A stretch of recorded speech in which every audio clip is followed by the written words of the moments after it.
Okay, hello, we are back. Hi, everybody. Yeah, we're gonna do another art walkthrough, and Mm-hmm. today we are doing the gnome riding the giant raccoon. Yes. And now everybody saw me putting down my tape and taping this paper down to my board. And there's a couple reasons for it. One, it has to stick to the board.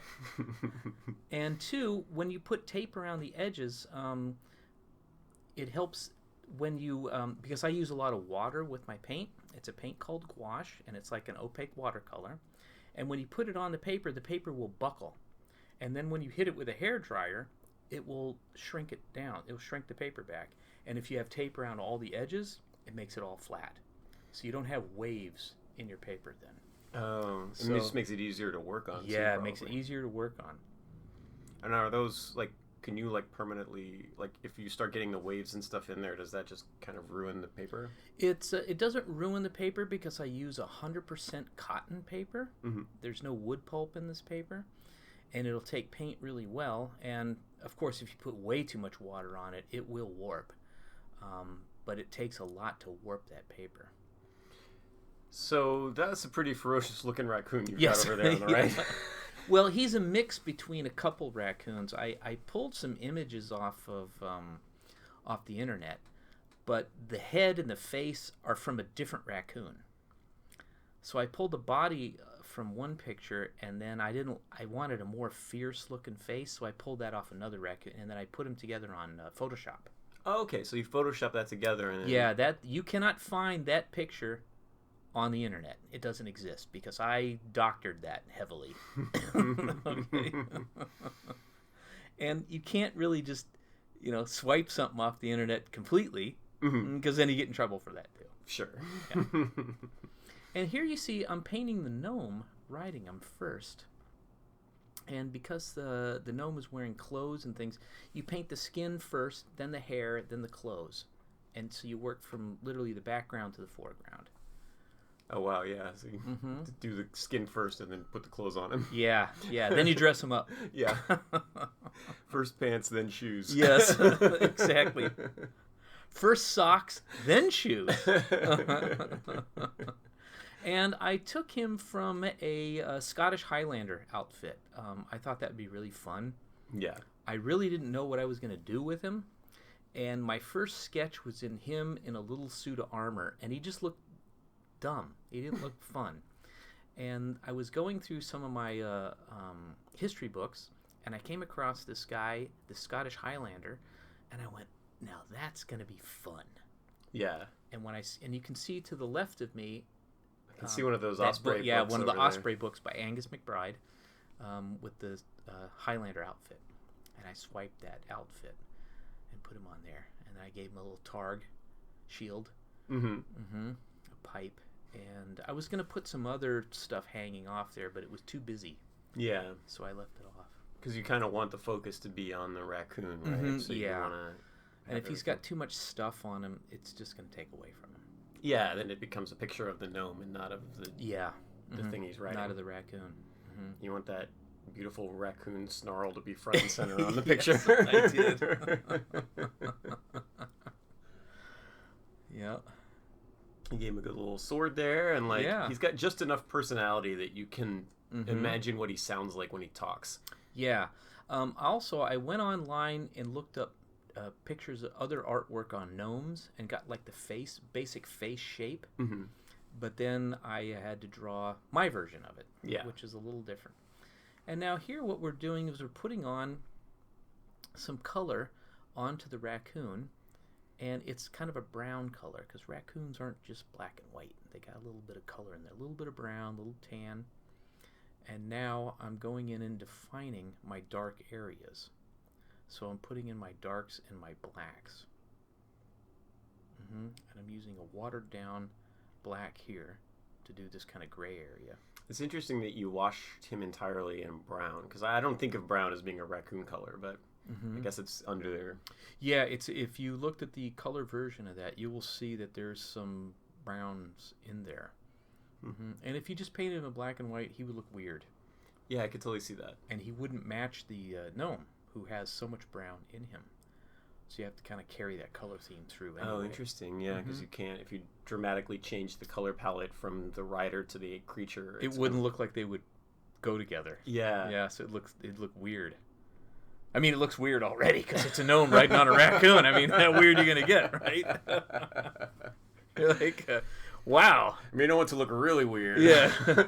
Scottish gnome with a broadsword riding a giant raccoon. You don't see that every day, kids. That's fine, but if that raccoon was pink, it'd be really weird. Man, I'd be really upset. I wouldn't know what to do with myself. And so now we're putting in the darks. And a lot of times, and I go from medium to dark and then highlights.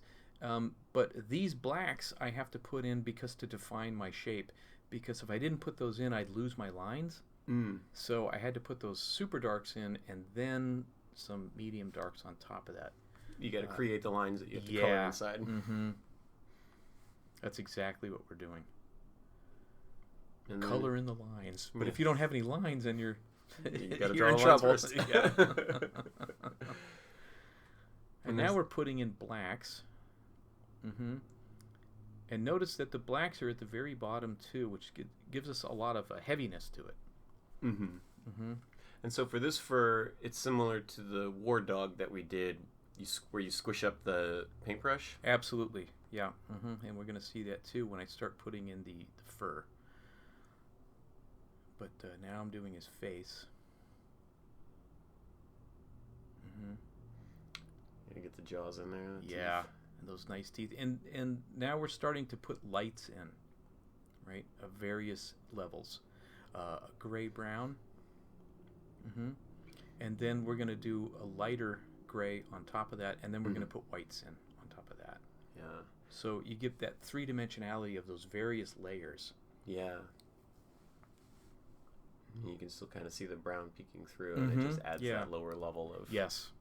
It gives you another layer of information. Yeah.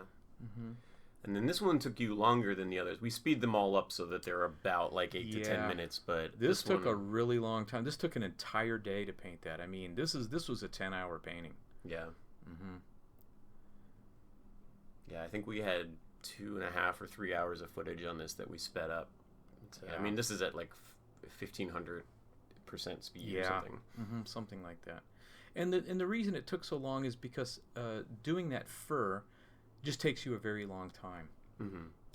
Yeah, you can splay your brush out a little bit and paint multiple hairs at the same time, but then when you go in at the end, you have to paint single stuff in there, just to give it that finished look. Oh, really? You have to go in and do single individual lines. Wow. And then we're going to see that with the whiskers too. You have to paint those individually. And here we're going to detail up his face because that's about the last thing. And here we're putting in, there's some whisker stuff is added. Give him that crazy look. And then things like little highlights in his eyes and things like that too. It's going to give him a little bit of life, a little bit of spark. Yeah. And it's just like, I feel like I'd be so terrified to like screw up the eye at the very end. Well, yeah, that's a problem. You screw that eye up, the picture goes in the garbage. Well, you have to repaint the eye. Yeah, see a little shine on his nose there. Yeah, little spark in his eye. How do you get the eye? How do you paint a black eye on a black fur? You have to do something called highlights, and just the slightest color change. Or the slightest value change. Oh, interesting. Just a lighter black. Just a little bit lighter black. Yeah. Wow.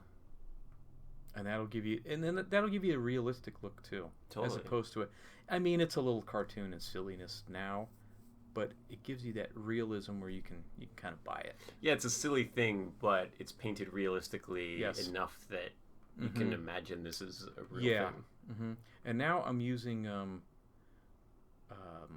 a French curve to use with the that's that tool. Yeah, with the whiskers there, because I didn't want it to waver. I wanted that calm curve. Yeah. And now we're just painting in a couple of edges here with some white paint, in case I colored out the lines and touch up the edges. And there we go.